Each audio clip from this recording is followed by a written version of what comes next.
पांडव हिमालय के लिए गए थे तो समय कौन सा आ गया था भक्तों? और द्वापुर का अंत समय था जब, और कलयुग की बारी आई थी।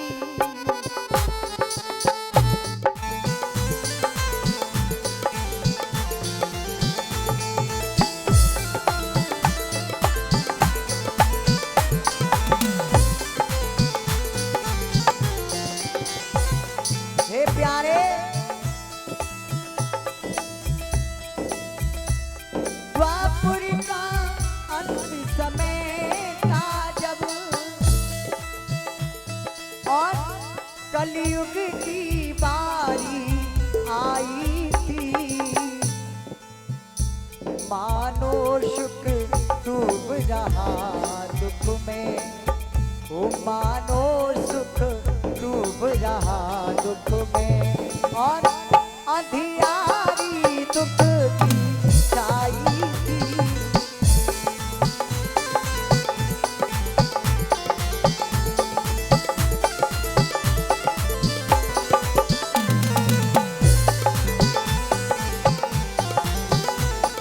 और भक्तों, था द्वापुर ताम्रत सैया पर, और कल युग बाल रूप पलने में था, और पापों का उदय हो रहा था। अरे पापों का उदय हो रहा था, पुण्यों का रवि ढलने में था।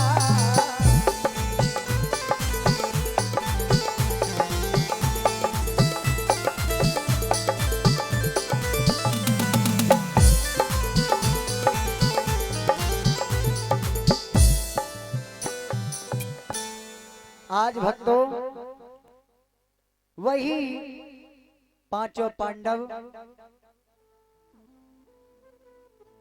इधर हिमालय के लिए चले जाते हैं। इधर परीक्षित राज सब राज्यभार देकर के जब चले जाते हैं, परीक्षित के राज्य में सभी प्रजा एकदम से सुखी है, और परीक्षित महाराज की जय जयकार हो रही है। परीक्षित प्रजा की बहुत ही अपने पुत्र के समान प्रजा की देखभाल करते हैं। एक दिन परीक्षित राज घोड़ा पर सवार होकर के और जंगल में चले।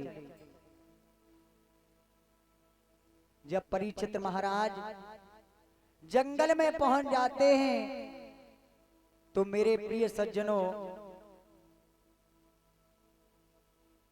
जंगल में जब चले जाते हैं तो परीक्षित राज ने क्या देखा?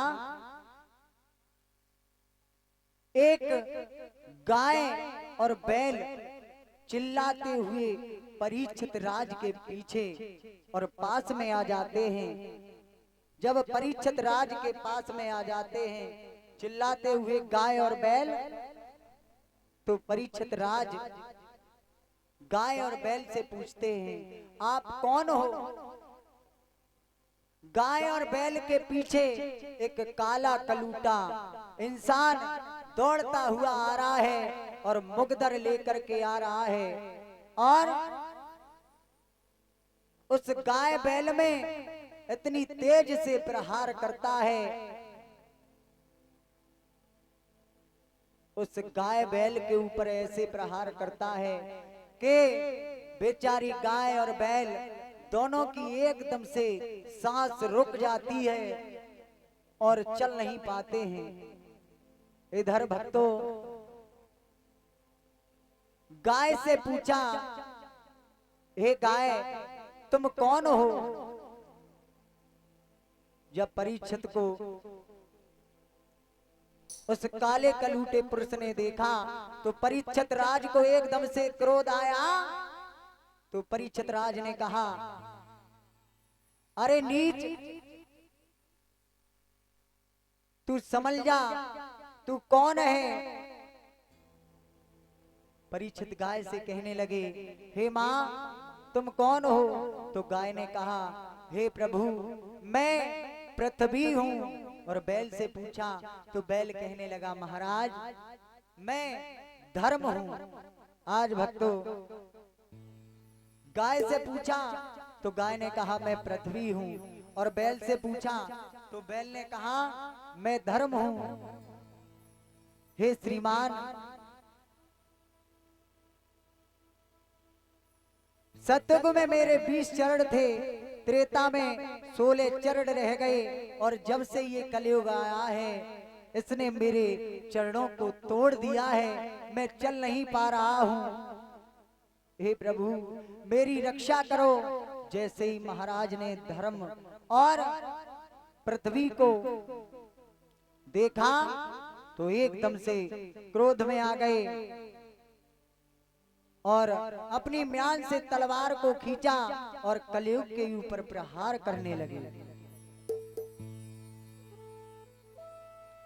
जब चाहा वीर परीक्षित ने मारू तलवार घुमा करके, त्यों ही कलयुग आगे बढ़कर बोला और यूं ही शीश झुका करके। जैसे ही परीक्षित महाराज ने ये सोचा कि इसका शीश मैं अलग कर दूंगा, तो कलयुग एकदम से आगे बढ़ा और परीक्षित जी से बोला, महाराज ये बताइए, मैंने मान लिया कि आपका राज्य चल रहा है, आप राजा हैं, आप महाराज ये बताइए, हे महाराज हर इंसान में अब गुण नहीं होते हैं, कुछ गुण भी होते हैं। बोला है, हे महाराज सुनो मेरी बात। अरे राजन दुनिया एक सी नहीं, और ताने के अंदर गुण भी है। हे महाराज, और हर एक चीज पर गौर करो तो गुण भी है, अब गुण भी है।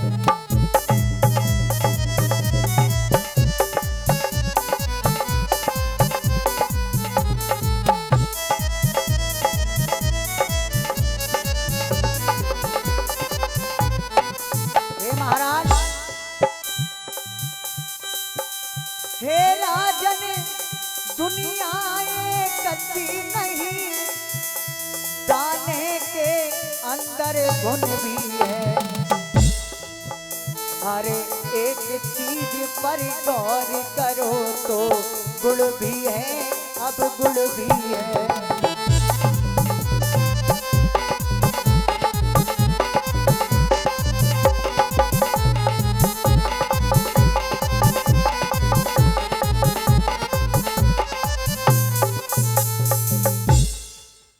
कलयुग हाथ जोड़ करके बोला, कहने लगा, महाराज पांचें उंगलियां एक तार नहीं होती।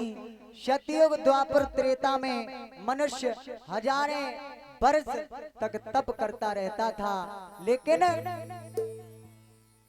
फिर भी उनको भगवान की प्राप्ति नहीं होती थी।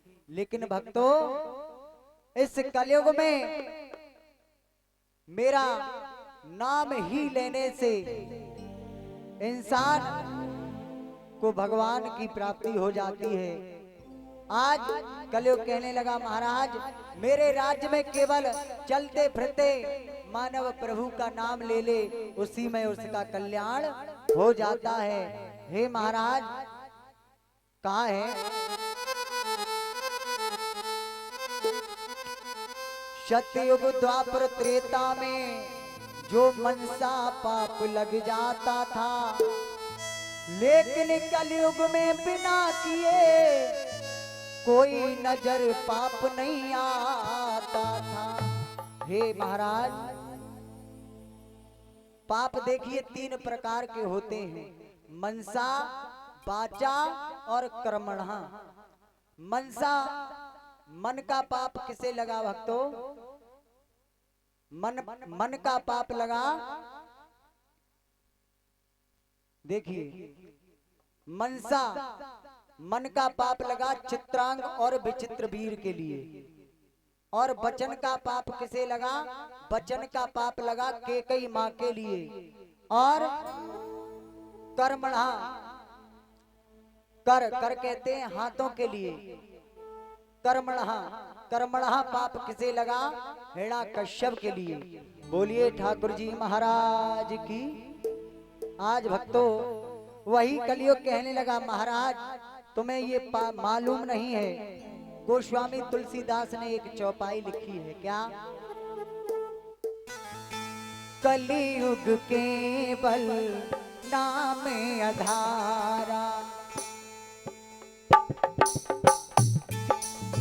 कलियुग केवल नाम आधारा, सुमेरे सुमेरे नर उतरे पारा।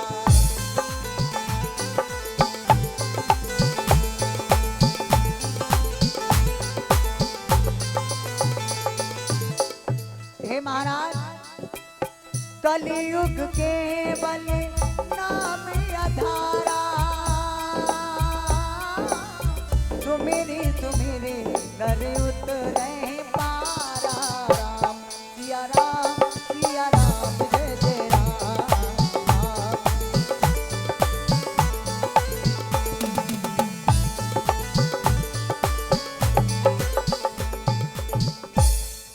हे महाराज, कलियुग केवल नाम आधारा और सुमिर सुमिर नर उतरहि पारा। कलयुग में केवल मनुष्य एक बार नाम ले ले तो प्राणी का कल्याण हो जाता है। कलयुग अपने गुण और अवगुण बताने लगा महाराज परीक्षित के लिए। परीक्षित से कहने लगा, महाराज अब तुम्हारी मर्जी है, या मार दो या छोड़ दो। परीक्षित कहने लगे, अब हम तुम्हें मारेंगे नहीं। तो कलयुग बोला, हमें महाराज अगर नहीं मारोगे तो मेरी इच्छा एक है, क्या? मेरे रहने के लिए स्थान दे दो मुझे, मैं रहूंगा कहाँ? आज भक्तों परीक्षित जी ने कहा, अरे कलयुग मैं तुम्हें रहने के लिए स्थान देता हूँ, जाओ जहां पर शराब की प्याली चलती हो, शराब पी जाती हो, आप वहां पर निवास करें। और दूसरा स्थान देता हूं, जहां चोरी होती हो आप वहां पर वास करें। और जहां वेश्याएं गमन करती हो आप वहां पर निवास करें। जहां जुआ सट्टा मांस मदिरा खाया जाता हो आप वहां पर निवास करें। ये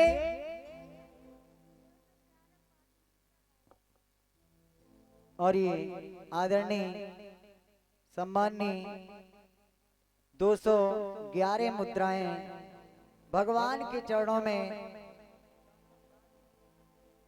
राजू भैया ग्राम पाती नंगला से आकर के देते हैं। भगवान से कामना करेंगे, हे प्रभु ठाकुर जी महाराज इनके घर में परिवार में खुशियां ही खुशियां लाते रहें। और ऐसे ही कामना करेंगे, हे प्रभु हे ठाकुर जी महाराज इनके हाथ सदैव धन धाम की तरफ बढ़ाते रहें। बोलिए ठाकुर जी महाराज की जय। आज भक्तों परीक्षित महाराज ने ये जगह दी है। उसी समय कलयुग बोला, प्रभु आपने कोई ऐसा स्थान नहीं दिया हमें जहां में चैन से रह सके। आपने ऐसे स्थान दे दिए महाराज, हमें ऐसा तो स्थान कोई दीजिए जहां मैं चैन से निवास कर सकूं। उसी समय भक्तों परीक्षित बोले, जाओ तुम्हें मैं सोने में निवास देता। उसी समय भक्तों परीक्षित राज समझ नहीं पाए। देखिए कलयुग कितना चालू था। परीक्षित राज समझ नहीं पाए, चाल चल दी कलयुग ने अपनी। कलयुग ने कहा, परीक्षित जी ने कहा, जाओ मैं आपको सोने में निवास देता हूँ। तो परीक्षित जी महाराज सोने का मुकुट धारण किए हुए थे उस समय। वही परीक्षित राज के जो सोने का मुकुट था उसी में कलयुग जा करके बैठ गया और परीक्षित महाराज की बुद्धि को भ्रष्ट करने लगा। बोलिए ठाकुर जी महाराज की। आज जब सिर पर जाकर के बैठ गया तो भक्तों मुकुट में सोना लगा हुआ था, कलयुग उसी में जाकर के बैठ गया। देखिए भक्तों जो मुकुट था ना, वो जो परीक्षित जी राज लगाए हुए थे उस वो मुकुट कहां से आया था? ऋषियों ने प्रसंग किया, हे महाराज मुझे ये बताइए वो मुकुट किसका था? तो जो परीक्षित जी के जो बाबा थे भीम, महाभारत के युद्ध में भीम जरासंध से वो मुकुट लेकर के आए थे, युद्ध में जीत करके। वो जरासंध का मुकुट था। आज अनीति का वो मुकुट था, तो उसी मुकुट में जाकर के और कलयुग विराजमान हो गया। आज भक्तों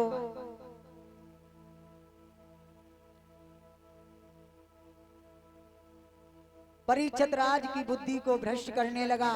धीरे धीरे परीक्षित राज वहां से आगे बढ़े। इधर भारी गर्मी के कारण परीक्षित महाराज जी का गला सूख रहा था। जब गला सूख रहा था और भारी प्यास सताने लगी परीक्षित जी महाराज के लिए, घूमते घूमते लोमस ऋषि के आश्रम के पास में आ जाते हैं।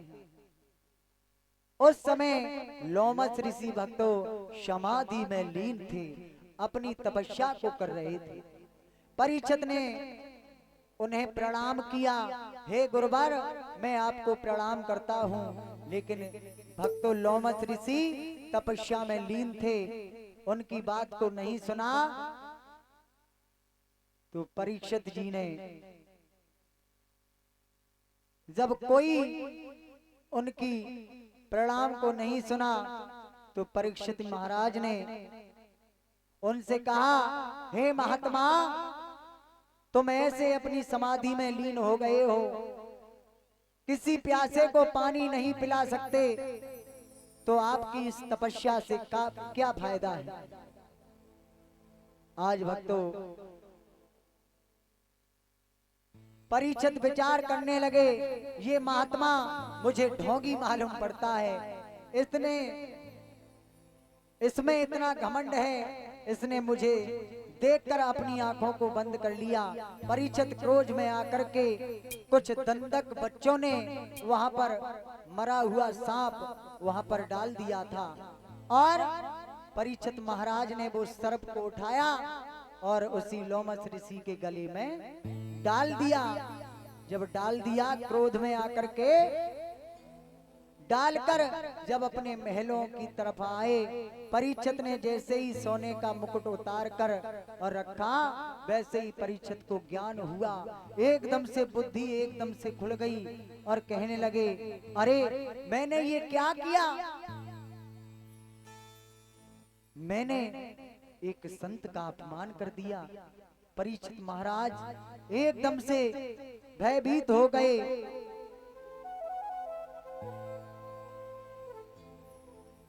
कुछ दंडक बच्चे खेल रहे थे और लोमस ऋषि के पुत्र समीप ऋषि गंगा जी में स्नान कर रहे थे। तो समीप ऋषि को जाकर के बताया, अरे महाराज किसी भाई बंधु ने तुम्हारे पिता के गले में मरा हुआ सर्प डाल दिया है।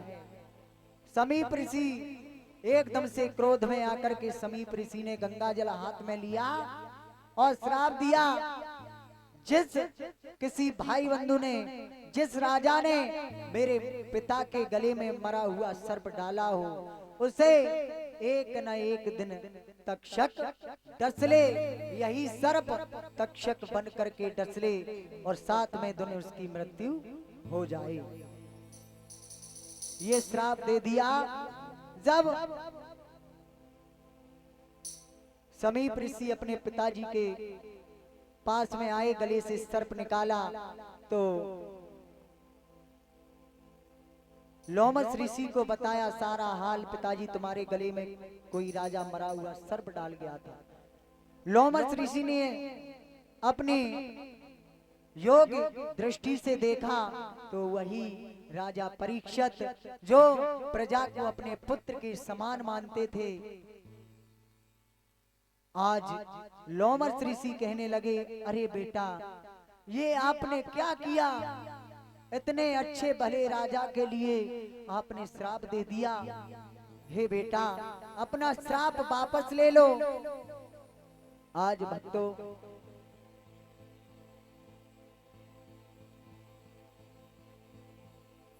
परीक्षित राज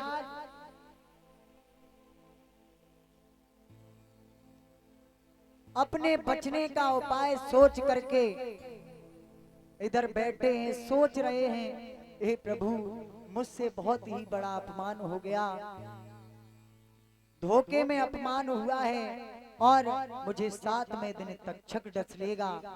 इधर भक्तों आज राजा परीक्षित अपने पुत्र जन्मेजय को राज दे करके वैराग्य धारण किया और योगी का भेष बना लिया और गंगा तट के किनारे पर आ गए। आज परीक्षित राज ने जो भी पाप किया उस पाप का पश्चाताप करने लगे और सभी से कह दिया, अपने पुत्र से कह दिया, बेटा आप अपना राज्य पाठ संभालो, अब मैं महलों में नहीं रहूंगा। आज परीक्षित राज वहां से चले हैं, अपना राज्य छोड़ करके जब जा रहे हैं,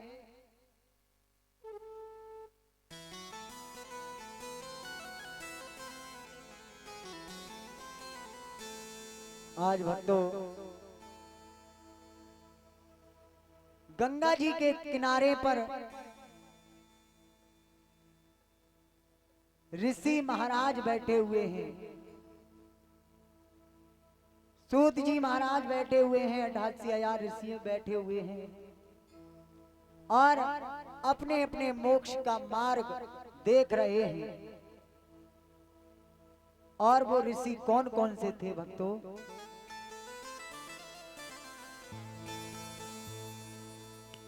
श्री व्यास वशिष्ठ पाराशर ऋषि कितने ही जटिल तपस्वी थे, हम इतना ही कह सकते हैं, गिनती में 88,000 ऋषि थे। भक्तों आज गंगा जी